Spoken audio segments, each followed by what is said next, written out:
Ladies and gentlemen, welcome aboard the TV Pilot's License, flight number 69, with service to the prestigious New York law firm of Pearson and Hartman. We ask that you please fasten your headphones, secure your podcasting device, and remember, on today's flight, the dress code is suits. If you do not have a suit or wardrobe you think is appropriate, please notify your flight attendant immediately.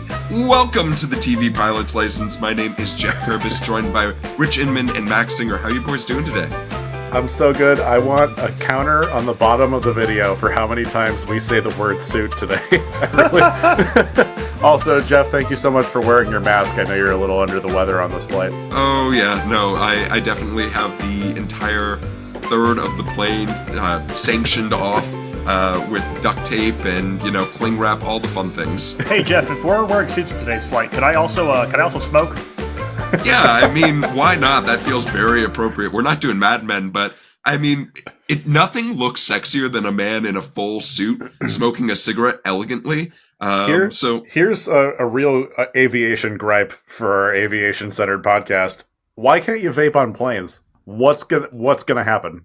What's gonna happen? Our Gen Z expert Richard Inman wants to know why can't you vape on planes?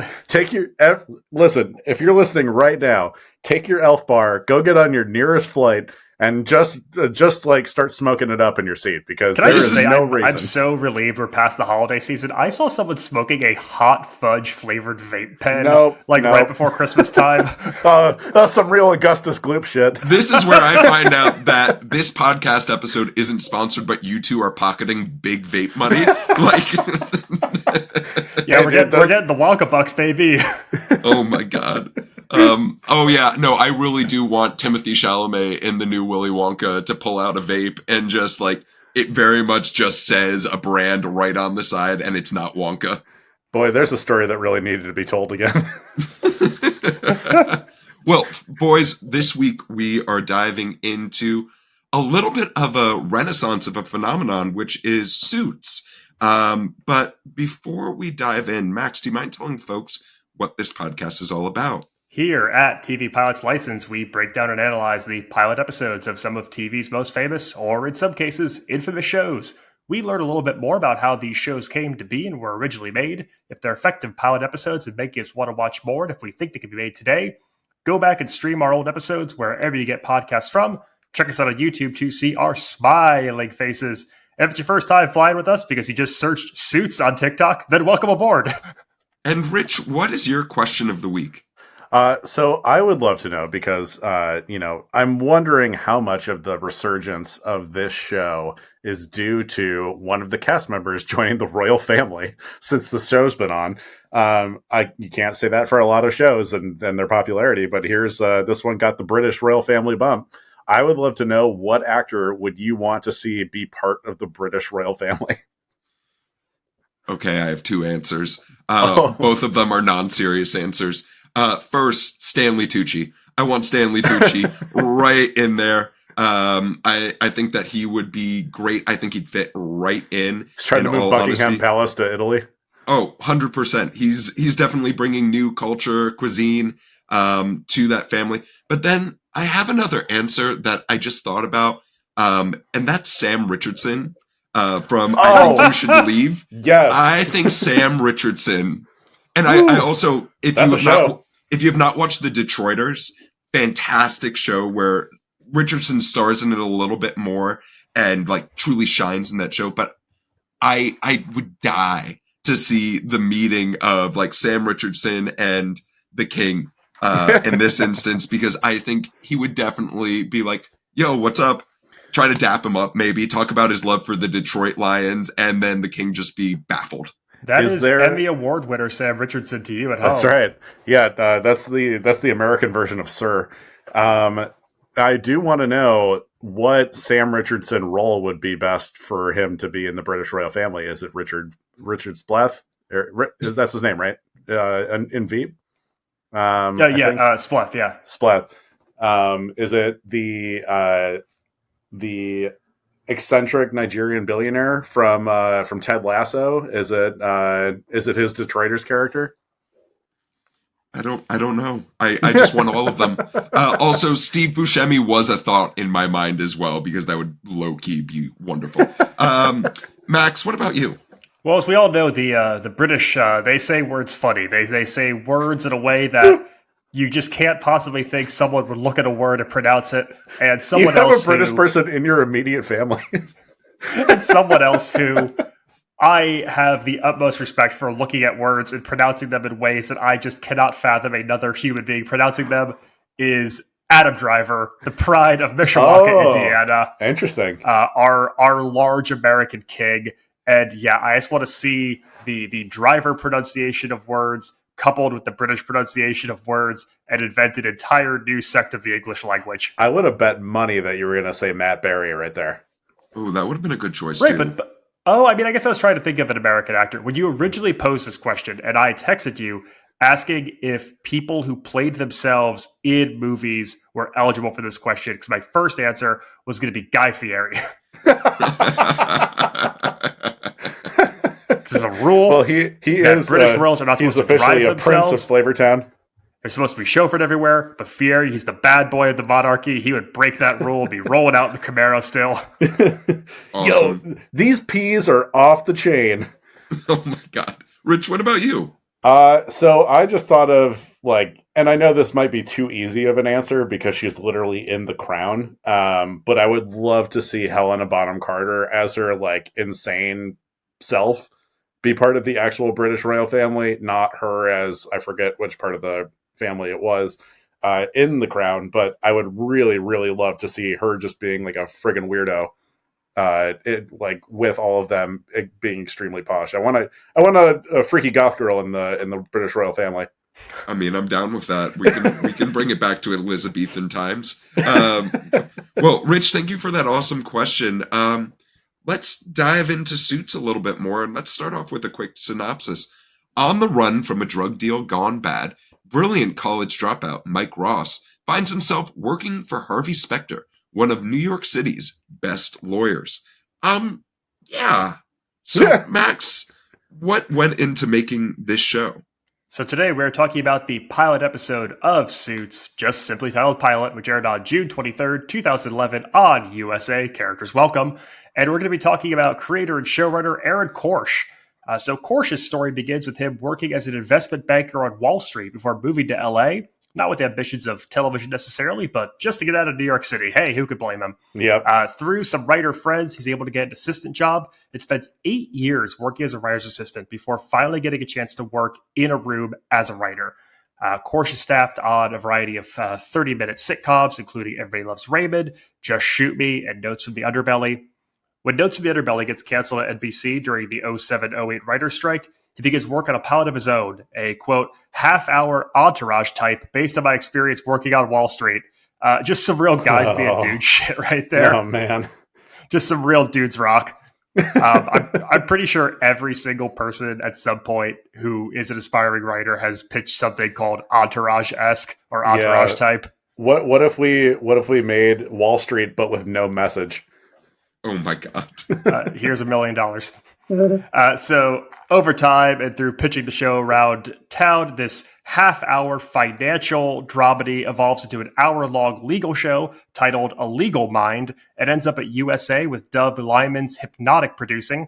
Lyman, of course, having worked on films like Swingers, The Bourne Identity, and Mr. and Mrs. Smith, as well as shows like The OC. And USA really invests in this show. This is the peak of what the network refers to as their blue sky era. These really like optimistic, character-driven, morality-based good guy procedurals. Things like this, Royal Pains, Psych. USA then kind of pivots into edgier TV to try and get onto the whole like prestige TV bandwagon, and they kind of fail to find any success apart from Mr. Robot, and now they don't produce any original scripted series whatsoever. Which kind of feels like the end of an era for people who grew up watching these shows all the time in a block, stuff like White Collar, Mug, Psych, all of that. Mm-hmm. They filmed the pilot on location in New York City, although subsequent production for the entire series shifts to Toronto for tax purposes, and they hold a public screening of the pilot at Hudson River Park. This pilot is also jam-packed. if you watch the show on Netflix, there are deleted scenes from the original aired USA pilot that have made their way back into the subsequent broadcasts of it. So you are getting so much more. And if we talk about a scene or a character that perhaps you're like, I don't remember doing this, go back and rewatch it on Netflix like everyone else in America, apparently. Would you say that like it went from a 2-piece suit to adding more to a 3-piece suit? God damn it. It really tied it all together. So, Max, that was a wonderful history of the show. And let's dive into the show. And I think we're doing this show a little bit of an injustice if we don't talk about how wild of a phenomenon it's become recently, because it's not anything new, right? Like we said, it debuted in 2011. It stopped filming in 2019. That was when the last season came up. But this show has just exploded in the zeitgeist. And I feel like everyone's just talking about Suits. Yeah, I mean, to Rich's point, there's obviously the Meghan Markle of it all. And, you know, of course, they're putting her on like the Netflix poster card for it. But I guess the most background is spring of last year, there is a super viral TikTok featuring a scene from the pilot episode of the show. In July, in the midst of all the strikes, Netflix drops the entire show at once, and it breaks all of these streaming records. It becomes the single biggest Nielsen streaming record in history, according to their rating system. And that only applies to people who watch it on TV, not even your laptop and tablet viewers. And it's crazy that younger viewers, like younger millennials and Gen Z TV watchers, went nuts over this like procedural soap opera. And I don't know if it's just the fact that it's such a hard left from peak TV and miniseries and these kind of 10-hour movies that we're getting fed as TV shows right now. I don't know if we're going to see a huge boost in people going to law school amongst Gen Z because of it. I don't know if you guys have thoughts of just like, why Suits? I mean, I wanted to be a doctor once I saw Scrubs, but I truly have no idea. And I'm super curious to know, like, do you think this is entirely just TikTok? Is it the quality of the show? I don't know what event over the last like couple months would have triggered like a massive just binge watch for people. Gen Z wants two things. They want universal healthcare and they want TV shows that are 26 episodes. They want 26 episode seasons of TV shows that feature multiple holiday episodes in them and self-contained plots. So one of the things that I think might be a reason, right, is, Max, you mentioned the entourage of it all, right? And I almost see it, and I want to dive into the show and what we watched. I almost see this as like an updated entourage of sorts, in the idea of like, we see the bro culture sort of thing that is being used. We have just good enough acting, and it's not on HBO, it's on cable.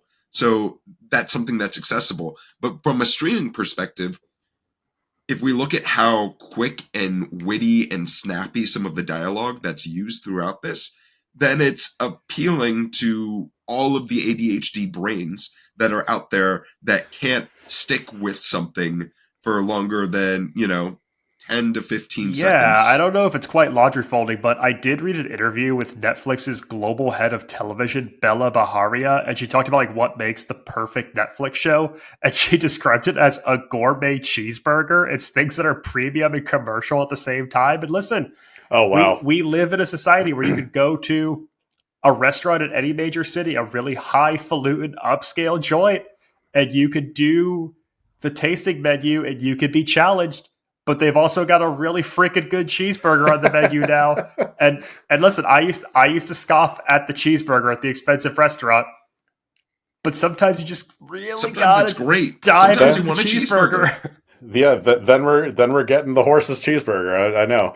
I from watching this, like, if that's the case, like, the next thing that's up is Sorkin, because I know some Sorkin show is going to get some massive rewatch on Netflix then, if that's because it is like, certain shows do like make you feel like a bit of comfort and also have like extremely rapid dialogue that I think would be okay for people with ADHD if that's what we're getting at. But I I still don't quite understand from her perspective, like why specifically this show, unless it's just TikTok, because they have other shows like this. They also are the company that famously paid like what $700 million for the rights to Friends. That didn't have the biggest rewatch numbers. There's also, I just like it's a little confounding to me. And they are the company that famously made the first algorithmic show period for a streamer network with House of Cards. That was based entirely on sales numbers from their DVD mailing service. That entire show. I mean, it was picked up from a BBC show. I was going to say it's a BBC series based on a Shakespearean play, but that's besides the point. but the reason they did it was because it hit a lot of their checked a lot of their boxes from their DVD sales. They knew it would perform well. So, I think that one of the things that we have to talk about when it comes to this show, and when it comes to the USA Network, characters are welcome. So people are saying it. So let's talk about it. So let's talk about some of our characters in this instance. And the first one that we really meet is one of our protagonists, sort of, maybe, which is Harvey Specter, who is, quote unquote, the best closer in New York. And this is when While Mariano Rivera was there. Insane. And Rich, you say that. They even had the gall to put in like a New York Yankees joke about not paying their closer nearly as much as they pay Harvey Specter in this pilot. And like you have this insane sequence where he basically blackmails a man and then he's like, you already paid us, fuck you, we're done. Harvey Specter's got me going full cheeseburger. I'm not going to lie. I am such a sucker for getting introed to a character by someone else saying like, no, get me Harvey Specter. We need him here. I love the full like Olivia Pope of it all, where we put this person on a pedestal before we meet them. And then the first time we see them, they're just playing like illegal backroom poker. Like I'm fucking sold on this guy. Yeah. I don't need to like him. He's cool as hell. Yeah. And I know that like, I know eventually it gets revealed that like he is like the good guy, I guess. Like, what they're trying to do here is that they're doing what a lot of TV shows do. They're over explaining their competency. He is an incredible lawyer. You learn immediately from the poker game that they're playing that he is a really good liar. He bluffs the guy that he is trying to blackmail essentially. And, that does not work out for him in the end, which I thought was hilarious, that this beautiful scene of like trying to explain how good he is ends up like shooting him in the foot. But yeah, I mean, like they do a great job of explaining specifically how good of a lawyer he is, how good he is at the intangibles of his job that aren't necessarily based on the law. Yeah, the first three things we see Harvey Specter do are play illegal games of cards, bluff his way into getting a negotiation deal with a high-profile client, and sleep with a cocktail waitress. It's the law version of like being like a renegade cop that can't stop like destroying buildings and cars. It's like I hate how much expensive you are, but you get results. Your gavel on my desk. They don't carry gavels. Oh my god. Oh Jesus. Rich, it's sort of one of the tropes it reminds me of is the idea of like the hero that's forgotten its past, right? Because you have this idea of this man who has found so much success, almost has lost all sense of, how hard it is maybe to be successful in this world because they are just so good at what they do. And they're so empowered by everyone who is around them, it seems. We'll talk about Donna in a bit, because I think that character is just so important in this.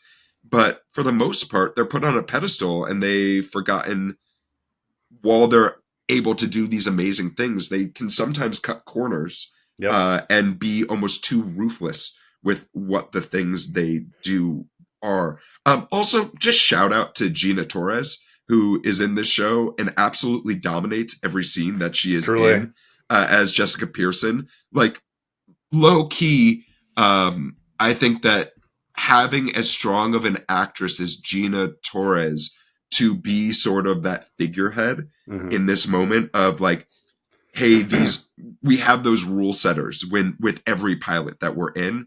Gina Torres acts as that rule setter of, you aren't a god. I'm the god in this situation. I decree what the rules are and why you aren't at the top of the mountain. And we also get to see Rick Hoffman as Louis Litt. And we're going to talk about Louis a lot, but holy shit. This cast automatically from the first couple of scenes, I'm like, okay, cool. We've written something great. We have actors committing to these roles, and I'm intrigued by this for the most part. We've written something. Let's keep going. They really do make Louis Litt very visibly the antagonist the entire time. He not only does he like not smile the entire episode, he does not change his face from a frown or a scowl to a normal face the entire episode. They weren't brave enough to let a kind of weird looking dude play a protagonist. They got to make him a villain. Weird looking actors deserve to be protagonists. Yeah, I couldn't shout agree to Paul more. Giamatti. Yeah, Steve Buscemi. We love you both. So let's move forward a little bit, because talking about a rebel, we meet our true protagonist of the show in Mike Ross. And we're introduced to him in the sense that he is taking the LSAT in disguise. We know something's off because the proctor of the exam recognizes him somehow. And then we find out very quickly he took the exam for someone for cash. And then it appears that his best friend is a drug dealer in a suit. Does anyone else get uncomfortable by a really brightly colored logoless hat? Yeah, there's never been one sold that wasn't for nefarious purposes. Because there's the Kendall Roy like dark logoless like quiet luxury cap, but when it's like bright blue, that still looks evil. When it's bright blue, when it is like so bright blue, and there's no logo on it, it feels like you just went into Lids and took one of the customizable caps, but left with it before getting it done. So Max, to your point, I recognize those hats is ones that are worn by superheroes who are in disguise. Yep. And we soon come to find out that Mike Ross sort of is a superhero because he has a super level of photographic memory that he uses poorly. Let's just say that he uses it the worst way possible, because if you have that level of intelligence, you hypothetically should be running the world in some shape or form, or just killing it in Vegas. I don't know why you've begotten yourself with going down the hill of trying to cheat for people on the LSATs. Rich, what about you? What are your thoughts on Mike when we first meet him? Yeah, another case of like someone being like superhumanly competent, of being, I mean, this skill set could transfer over to literally anything. Like you said, like he could go on Jeopardy and just clean house for 4 straight months, or the fact that he used like super intelligence, and also like the plot hole in this is that like, oh, he really could have used this for anything and didn't until he met Harvey Specter, like on accident. Like that really was it. Like there's no explanation that like, oh yeah, his skill set really didn't transfer beyond law. He could have really done anything. And yeah, it just seemed a little strange that like no opportunities came to him except for Harvey Specter. But Rich, his best friend is a drug dealer. He's holding him down. How else could he have gotten out from underneath the grasps of friendship?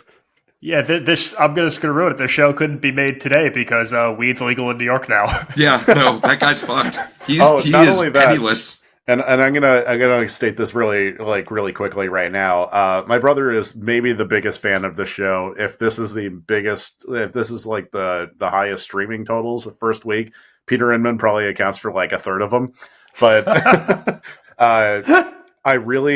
he did mention too that it's like, maybe it's the fact that it's a USA show, or like, I mean, this is on at the same time as Breaking Bad, but like, they don't throughout the entire length of the show progress beyond weed as like the most like heinous thing that you can sell. And it's just like, it's such a strange thing because they treat it like black tar heroin. It is 100%. It is. I mean, the man had New a York suitcase. Is like, and like 2021 or 2011 or whenever this takes place, like I think like not recreational usage was legal, but like medical usage was legal in New York, and no one's dropping 25 grand on some weed. But briefcases full of it are very illegal, according to the USA Network. Apparently, that's intent to sell, but fancily. So let's move our plot forward a little bit in this instance, in the sense that we find out that Harvey is up for senior partner. He has to hire an associate. They only hire from Harvard Law in this instance, and they are doing this big set of interviews to find someone that's like Harvey in this instance. Like that's the idea. We don't want just a normal stiff. We want someone who brings your sort of energy. And at the same time, and there comes in the clip that made it viral on TikTok. Yeah, this exact one. We're going to this viral clip because Mike Ross needs cash. His grandma's sick, and he needs $25,000 quick. He's going to do a drug deal for his friend. Turns out it's going to be a police bust. And then we get that viral clip on TikTok where Harvey and Mike get to meet for the first time. Any thoughts on just this sequence of events in the hotel room? Mike's reasoning for why he recognized that it was a drug bust, which was absolutely bonkers. Yeah, really showing the photographic memory. Mike's able to identify that the guy trying to get into a hotel room dressed as a bellhop isn't wearing gloves like everyone else in the building is. And then, of course, he gets the guy to check his watch, revealing the gun, so he knows that there's like a setup happening here. We get this super fun chase scene through like the back stairwells of a hotel. And I love that this entire plot and its inciting incident really hinges on mistaken identity. And basically this guy kind of being an asshole to, everyone else in the room. And that gets him in the room. I mean, white men, am I right? But it is super fun. It is high stakes. It is campy. It is soapy. It feels like it's hanging by a thread, and that's why it works. And it's super fun. Like you don't expect to get, I don't know, a chase scene in like an office dramedy, and it adds a whole other element to it that's super fun and very like Doug Liman of it all too. Yeah, it's a broy TV meet cute, basically, this viral scene. It's a great, and I do like their use of the essentially Sherlock like reasoning behind like, oh, these people are not who they say they are. This person's clearly a cop. This person has a gun on it. I'm gonna make him do that, because until that point, you really don't see his capabilities beyond book smartness and like the memory and stuff like that. And this gives him an ability to exist beyond it almost takes his skills to another level where he can like, he's insanely like superhumanly perceptual and perceptive, and he can really like, and he can prove himself in that way too. Otherwise it's just like, yeah, he knows the law real good. In the actual Harvey Mike, like, backroom meeting for the first time, could you think of anything more obnoxious to be around in real life than two dudes having a law off? Oh God. It's a law. It's a law. It's one of those things where watching this, I think there was an important scene in the idea of like, we're proving the powers, right? Because like at first we're like, oh, he knows the law. Then we're like, oh, he knows everything. Like he touches a book and absorbs all of its knowledge. And then we get the extended like idea of his powers by watching him go to Harvard and like dupe one guy out of doing interviews so that he could get a spot in a tour, which was just like, I would not be surprised if that was a deleted scene, in all honesty. Yeah. I know one of the other ones, and we'll talk about that in a little bit, maybe in the history of the show, but it's just one of those things where we need to prove this guy's expertise. I almost call this show like a reverse Limitless, in the idea that Harvey tells him immediately, he's like, hey, I know you smoke pot, stop smoking pot, we drug test. And suddenly this guy's boundaries are, disappear, and he's able to do anything with his abilities whatsoever. God, Howlin' for You by the Black Keys is such a 2011 montage song. The music in this show genuinely was off-putting to me. Like there were instances in this show where I was just like, oh, I can't watch it anymore, because like you hear this, like it's genuinely just some guy doing some piano beats or something like that in the background, and I'm like, what the fuck is happening right now? We don't need this. It's piano beats and like K-rock, like greatest hits kind of stuff. It's so bland radio rock. Do you think it was because this is the pilot and they just didn't invest in it quite yet? Is it like they're like, we don't want to drop too much on music royalties? I think it's just safe. I don't think USA Network is trying to do any sort of like cutting edge like record scratches or like needle drops in here. I think it's just mainstream bands like these Airborne Toxic Event and the Black Keys for like their big pivotal music cues in here. It's like I'm not getting anything from that. One person went to Bonnaroo once. Oh, there is a great Vampire Weekend record drop. I'll give him that. Someone's nephew definitely got a new keyboard and was like, I have the band feature. Give me 20 minutes and I got your backing for your pilot. So Mike joins this law firm and we meet two very important characters, or we get a little bit of a bigger display of these characters. One is the Duchess herself, Rachel Zane, aka Meghan Markle. And I forgot about this scene because I have, spoiler alert, boys, watched this pilot before, and I could have told you that. Yeah, it tracks. So watching the scene, meeting Meghan Markle's character, we're immediately sort of told, like, oh, this is the love interest in this pilot. Like, it's going to happen eventually, just based off of how they're written. But did you find the chemistry lacking, at least initially? Because it seemed so forced as a whole. Definitely. The over presumption of the people getting hit on thing that she brought up immediately, and also his heart didn't really seem to be in it. It just felt like kind of like they got forced to do that scene a little bit. It just did not feel genuine at all. Like the flirtiness of it.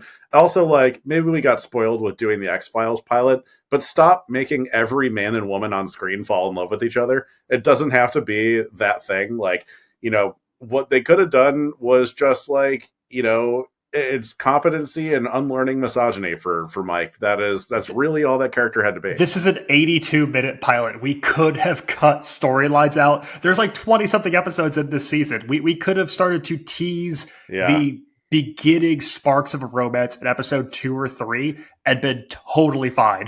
Yeah, this screams like network note to me. Like, it seems pretty out of place. Like no other man and woman like character on screen really had like a romantic feeling to it quite yet. I mean, Harvey and the cocktail waitress Lisa, but well, sure. That was Max's favorite part. And obviously they end up getting married. And but yeah, it just like it seemed a little ham-fisted. They didn't need to do that. They could have easily saved that for when the series started to flounder a little bit in the writer's room in like season 4 or something like that. I don't make them kiss.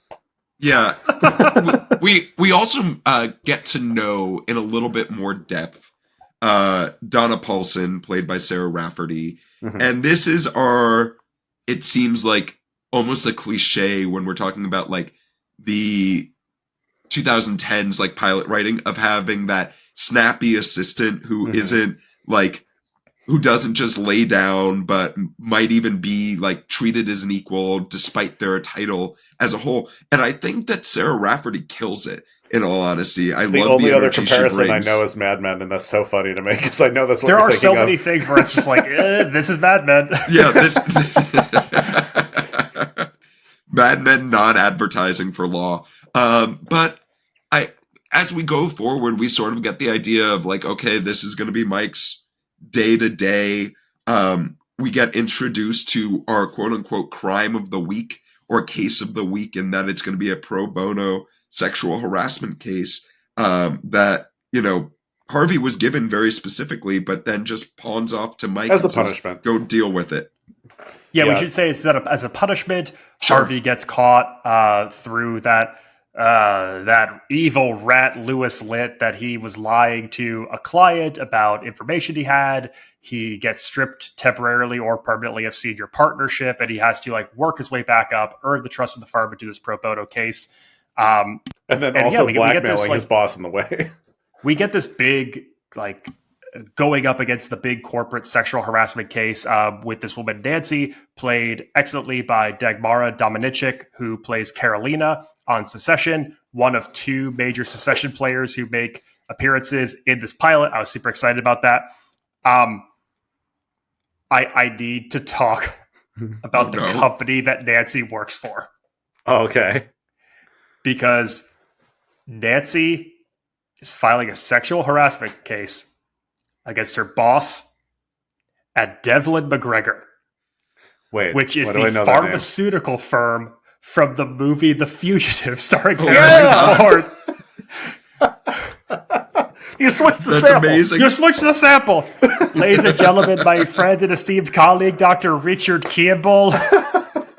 Yeah, Nancy works for the Provasic company from The Fugitive. Oh my God. I didn't even notice that. That's amazing. I completely missed that. That's amazing. That's so funny. Well, because Max, you put in our group chat that there is a reference in there that was basically a stop the presses. We need to talk about this reference, and I thought it was Mike on the Harvard campus referencing Dean Wormer, who is the dean from Animal House. And they just like, apparently that is like a really big thread in the show. They just keep coming back with like more and more references to old movies and stuff like that. But that is a truly hilarious. No, I had to talk about Dr. Richard Kimball in The Fugitive. That's absolutely wild. Kimball? So I think that having this case be the first one is a really interesting way of showing that while Mike has this superpower, he is inexperienced. He has no idea what he's doing, right?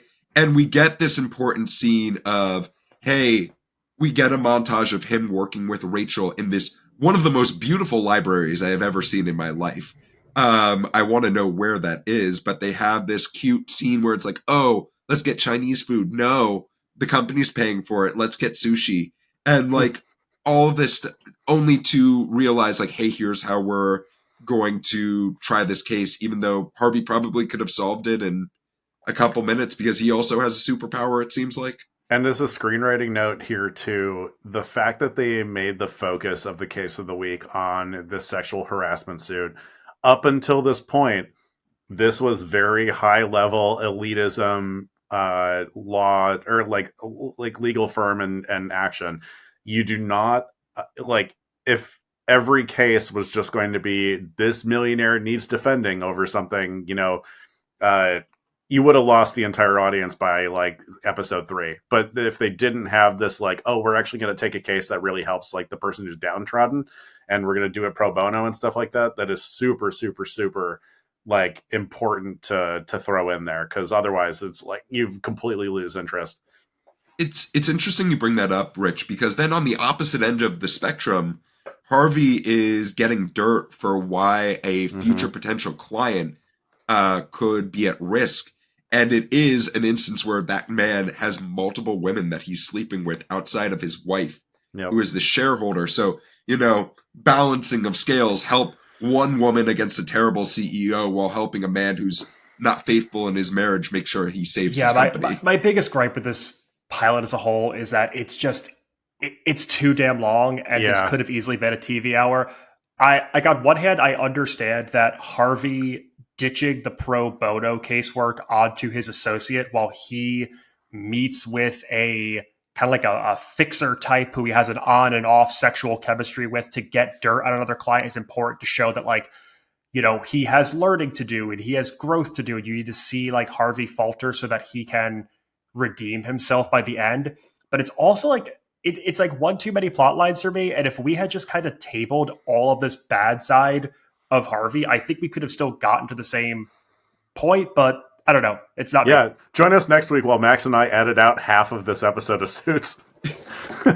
So, but one of the things that I'm noticing is a trend. We've done 2 USA shows or 2 USA pilots. Both of them were over an hour and 20 minutes. Yep.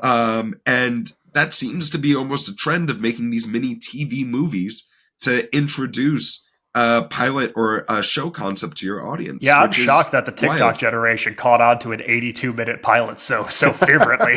So, well, Max, they want long-form content, clearly. Max, I just have to call this out. In trends of Max being horny, there just says on our show notes, examples of this show being incredibly horny. And I need you to explain yourself immediately. Well, he's more of a horny watcher. He's like, he's not forcing the horny into it. He's just like, hey, that's weird.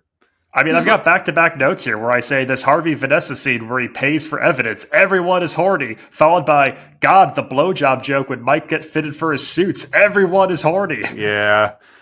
Yeah, I wonder if that's just like the entourage of it all. I wonder if that's just like that we needed to throw this in there because we're losing the men. I think it's just like early 10s mainstream TV. You have to have someone in lingerie in a scene. You have to do a like we're gonna test the network censors blowjob joke in there. Like you need that kind of sultry appeal because USA's demographic was like 9 o'clock on whatever a Friday night when they might have aired shows Thursdays or Fridays aimed at adults. You know, there's that little bit of cable risque because it's not like a basic network channel. They can get away with a titch more. And I think this is their attempt to push that envelope of somewhere that's a little bit more than CBS, but not quite HBO. Mm-hmm. Sometimes dudes just need to be dudes. And that's very much how this was written. I love a show that makes you want to look up the FCC regulations for cable, because I've definitely had some FX shows where I'm like, why can they say fuck now? I remember. So to summarize sort of really quickly some of the things that happened in our pilot, right? Mike quits sort of in this high pressure moment. Harvey calls him out for keeping the weed, and then Mike goes back to his best friend, and sort of there's that weird sexual chemistry with the best friend's girlfriend, who Mike is still obviously in love with. Mike and the best friend's girlfriend. Who like kisses him. She kisses him on the lips at one point, right in front of him, which is really fucking strange. And he basically reveals that, hey, your boyfriend is a drug dealer. I'm sure that comes up in episode number 2. It is truly amazing that they could leave stones unturned in an 82-minute pilot episode. They had time to explain fucking everything. They didn't need to add in the kiss and like the romantic connection with the roommate or the roommate's girlfriend. Yeah, it is so far beyond weird. So like, but after that, when we realize Mike is fully in, he steals some suits. There's a nice little suit joke. I might count how many times we mentioned the word suit in this episode because it's ridiculous. Ding. That's the new TikTok. It might be too long for TikTok. But then we deal with our trial. There's witness tampering, which I actually thought was a very fun little twist because I wasn't really expecting it, even though I've seen this pilot before. I forgot. And we get this idea of sort of seeing Harvey Specter take a turn to be a better man in being involved in this case, realizing where he came from based off of the push from Gina Torres' character. And then the good guy, quote unquote, wins in the end by punishing the CEO and getting our client their winnings. Yeah, and in kind of a like fun little turnaround, it's actually Louis Litt's prank on Mike that gives Harvey the inspiration to solve this case. Louis tries to intimidate Mike by firing an associate in front of his face. Turns out that he's just a random dude from the mailroom who like agrees to be a part of this setup. And this fake employee plant makes Harvey realize that, Devlin McGregor, they didn't always switch the samples, but they switched their witnesses, and they've got a fake witness in there. And we get our hero's resolve at the end. Yeah. Also, like, this led me to ask myself, how much illegal shit do lawyers do to try to win cases? Because that was like extremely illegal to like to bring an actor in as a fake witness. That's we should insane. ask our lawyer friends how often that happens. That is insane. Stay on for the excuse me, the Patreon episode where we talk to our lawyer friend and he incriminates himself. Ben's legal corner. Oh my god. Well, that's really our pilot. And I'd love to hear from you two. Were there any moments that you loved about this pilot that maybe we didn't discuss in depth? Shout out to Rob Yang from Secession as a drug test urine sample tech. He's great as Lawrence Yee in Secession, as well as one of the stars of last year's The Menu. Shout out to Dagmara Dominicic as well for her great role as Nancy. Shout out to Secession Hive, where he and Rich, what about you? I just like really think that, you know, for as much as you can like poke fun at the show for being Entourage, but in New York and competent, like it really does feel like they tied a lot of loose ends together that made it more compelling. Like every single action that every character does, like really coincides with their wants. And like it just like was so clear for such a convoluted script and long script that like no one really acts out of character. It is like you're staying in there, they're making the right decisions, and then, you know, the things that unfold are still like surprising and clever. It is like a nice show in that way. I do really enjoy the screenwriting for it. Yeah, and for myself, I think this is a perfectly fine pilot for USA, right? Like we're talking about the time where USA Network, and Max referenced this in the history, where USA Network was sort of like hitting their stride in what types of shows they were doing. And this fits in the formula very much. Like this and White Collar, I sort of see as two shows you could very easily confuse for each other based off of who's on the poster for the show. And which USA, white guy in a suit you're looking at? Yeah, USA be Eden. But as far as, you know, I'm really excited for this because when you two have nothing great to say about things that we love about a pilot, I know there's usually something that's on your mind for wait a minute moments. So I'd like to unleash the two of you as far as what are wait a minute moments that you had after watching this pilot. I mean, the runtime's absolutely insane. There's a point after like the first court hearing goes well where they're literally doing the like wrap it up reconciliation conversation in Rachel's office after he goes through all the paperwork and finds the data. And I'm like, this feels like we're getting to the end point. My real wait a minute moment, though, is a line when Mike and Trevor are having an argument in the apartment. And Trevor says, you know, I don't want to live in a world where we're not tight. And Mike says, then kill yourself. Yeah, that was insane. That was so nuts. What? That is the most 2011 comeback that I can think of. It is absolutely insane to hear that. For Gen Z, he was telling him to unalive himself. Oh, Jesus Christ. Well, thank you for that. I didn't really, in my sensitive ears. Rich, what about you? I got two things. If you're going to name your first character Harvey Specter, don't name your second character Mike Ross. Come up with something better.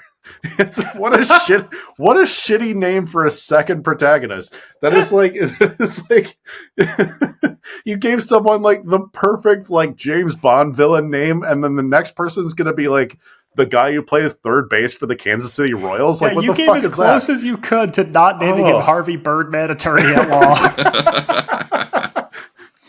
All right, so oh god, I would like to. My wait a minute moment is an apology to the actress Chloe Brooks. And you might be saying, who is Chloe Brooks? That's the actress who played Lisa, who had to not eat for probably 10 days and then say some of the dialogue that she had to say in this pilot, including, well, you could eat breakfast off of my stomach, which is just like, what the fuck? Like, I know being and Harvey's an oatmeal man. Yeah. Hey, what is the grossest breakfast you can eat off of someone's stomach? Please leave it in the comments below. Sunny side up eggs. Oh, God. Yogurt parfait. Beef hash. Oh God! Okay, let's go the harder challenge. What's an okay food to eat off of someone's? What's an okay breakfast food? It's pancakes or waffles. They're very solid. Yeah, but syrupless. The griddle in the wrapper. Yes. But like, I know it's hard being an actor or actress in Hollywood, and like getting a role is super an exciting thing, but making it even worse by being like, oh yeah, don't eat. You have to say this shit for the dudes. And then like, yeah, that's really unappealing. And I felt genuinely terrible for this human being. So you know what? I hope they didn't make you film a scene where someone had to eat breakfast off of your stomach, because I didn't want to see it. That one's on the cutting room floor. That was a truly upsetting one. That's the only scene they cut. Yeah, the only one. It was too runny of an egg. It was 7 minutes long though. But yeah, that we do have one more 7-minute egg. It was hard boiled. Oh God. We do have one more question, and it is our in-flight question. And very simply, our in-flight question is: we get to see Mike Ross be a savant when it comes to the LSAT. What's a test that you could ace for pay? And I will kick us off. I think that I could ace the presidential fitness test. I was just going to say that for fifth graders.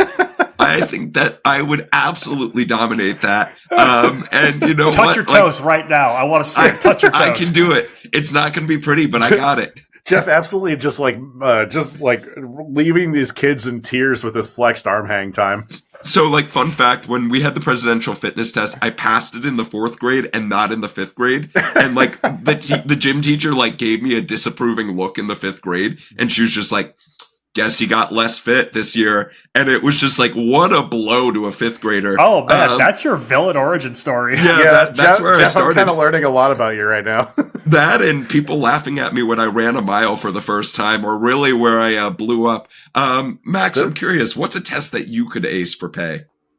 I mean, I'm just trying to think about, book skills that I use every single day of my life. And if anyone wants me to take their driver's test for them, here's an LA resident who's happy to wait at the DMV on your behalf. Oh, my God. Rich, what about you? Mine's in the same vein. I'm going to take the forklift certification test. I think that would be... Look, I got a driving sim at home. If there's a forklift simulation game, I'm throwing it on the PC right now.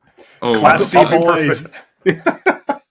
Well, that is our in-flight question. We'll talk a little bit more about how to submit those later in the episode. But let's talk a little bit about the history of the show. We'll talk more about learning how to drive a forklift later on the episode.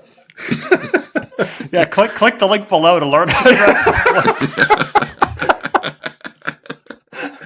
Oh man, this is this week's episode brought to you by OSHA. This week's episode brought to you by Unions for America. Season 2 of Farmer Wants a Wife, now on Fox. So let's talk about the history of the show.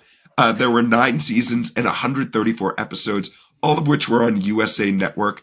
I would like to mention that our version of the show showed, as we said, many of the deleted scenes that were not included in the original premiere of the pilot. One of which was Victor Garber shows up for a scene, which is he plays the Hartman of Pearson Hartman, which, they cut it out in the original, but then they showed it when this show was shown abroad in the UK, which is interesting. There are DVDs and Blu-rays galore for the show, so don't you worry. But what was interesting was, being a cable TV show, this show didn't really have gigantic numbers. It started out at about 4.28 million viewers on average in the first season.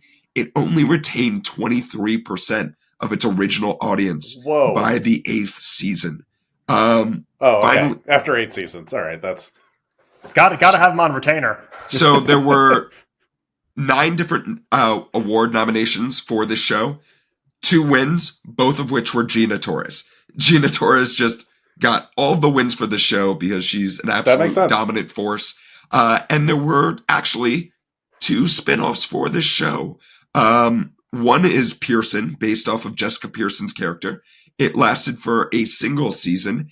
And then in production right now, there's a development deal with NBC Universal and Universal Television for a new spinoff called Suits Los Angeles. And that is our history. Rich, what is your game of the week? Well, I'll tell you, Jeff, I didn't do a game of the week, and I'll show you why. Instead, I have Rich's surprise of the week. Both of you guys check your emails right now. Oh, no. Am I going to have to solve a legal case? Kind of. What I have sent both of you, and I'll explain it while the email is coming to your inbox right now. I have trained ChatGPT with hours and hours of Suits footage to write us a small Suits script that we are going to do a live cold reading of. Oh, my dear God. Jeff, you will play Harvey. Max, you will play Mike. I will do stage directions. Let me know when you guys have it. Interior, Harvey's office. Mike opens the door to Harvey's law office with books and legal. Papers are strewn about in a legal manner. God damn, Mike. Can't you see I'm litigating? Mike enters the room in his suits. He slams the folder on Harvey's desk. Well, when you're done scrolling tweet and pretending to help with the Hernandez case, I have some news that just came over the wire. We got new law in the mail.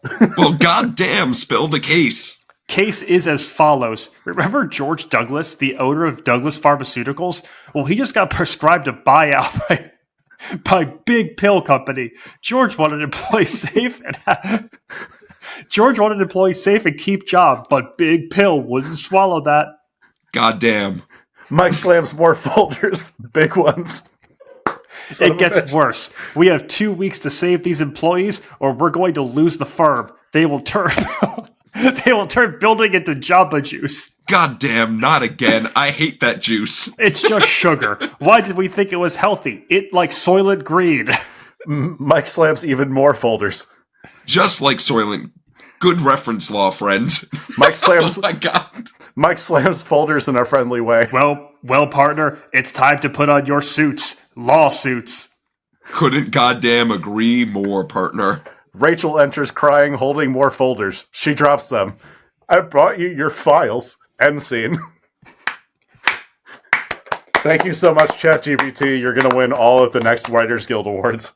Yeah, they are not televised, remember. Oh my God. Rich, thank you so much for that.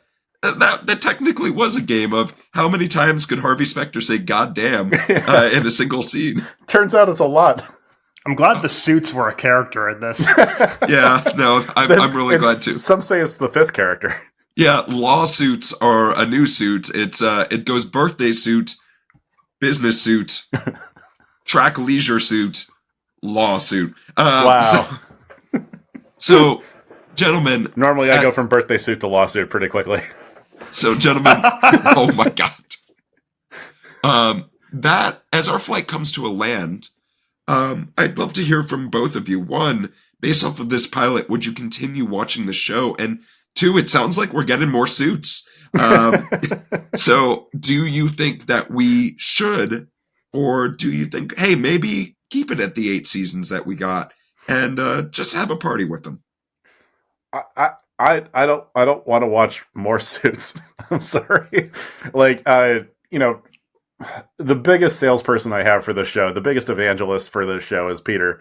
And he said that it is very much like a long form nighttime soap opera. And I can kind of get behind that.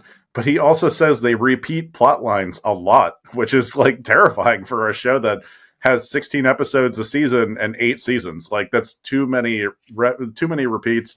And I am just so not down for that. I don't know what it is about procedurals. I just don't like them. I don't like Law and Order. I can't get behind SVU to the extent that a lot of my friends can. And I don't know. I'm just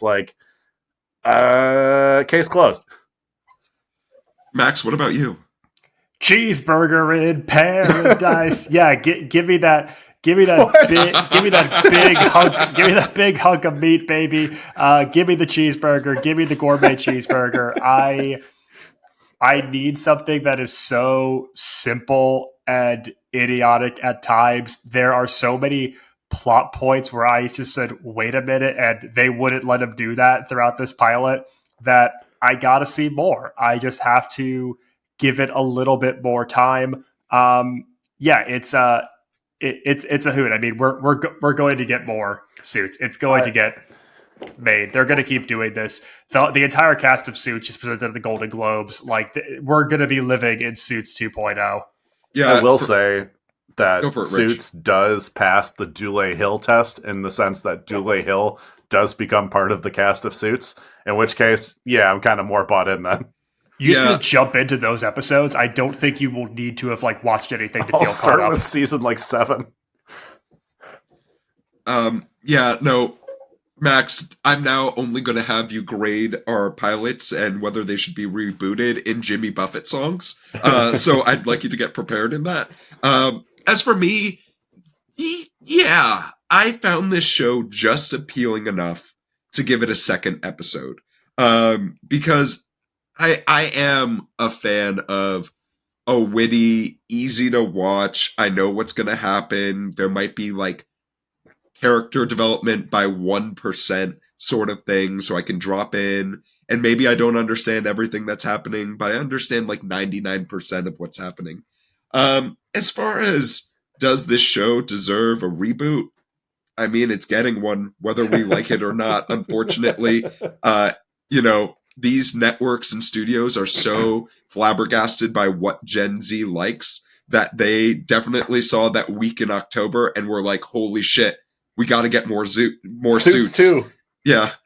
Suits and Zoots. But with that, we're bringing back Zoot Suits? Yeah, baby.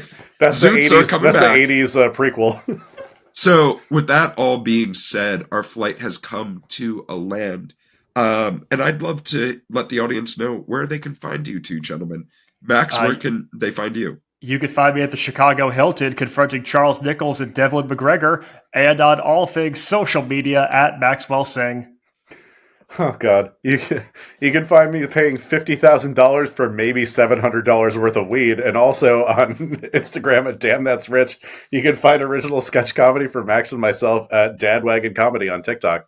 And you can find me at the French Laundry demanding a cheeseburger. But you can also find me on social media at RunJeffRun. You can find the TV Pilot's License on YouTube, Twitter, Instagram, and anywhere you find your podcasts and YouTube videos.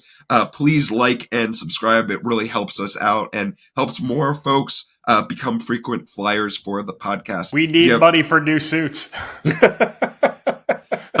If you have a question about the show, maybe for our next episode, you can shoot us an email at tvpilotslicense@gmail.com or give us a call at 213-290-1713. Make sure to check out our Instagram where we give sneak previews of some of the episodes that we have coming up. But with the plane landed and the seatbelt sign off, we look forward to flying the bright skies of the TV world with you again soon. And until then, goddamn suits. Suits. Suits.